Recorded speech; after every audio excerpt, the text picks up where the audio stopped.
2026 ಯಾವ 5 ಹಬ್ಬಗಳಲ್ಲಿ ನಾವು ಪವಿತ್ರ ಸ್ನಾನ ಮಾಡುವುದು ಶ್ರೇಷ್ಠ?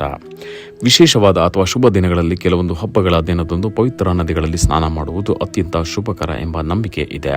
2026ರಲ್ಲೂ ಪವಿತ್ರ ನದಿಗಳಲ್ಲಿ ಸ್ನಾನ ಮಾಡುವುದು ಕೆಲವೊಂದು ಶುಭ ಹಾಗೂ ಹಬ್ಬಗಳ ದಿನದಂದು ನಾವು ಪವಿತ್ರವಾದ ನದಿಯಲ್ಲಿ ಸ್ನಾನ ಮಾಡಬೇಕು. 2026ರಲ್ಲಿ ಯಾವೆಲ್ಲ ಹಬ್ಬಗಳ ದಿನದಂದು ನಾವು ಪವಿತ್ರ ನದಿಗಳಲ್ಲಿ ಸ್ನಾನ ಮಾಡಬೇಕು?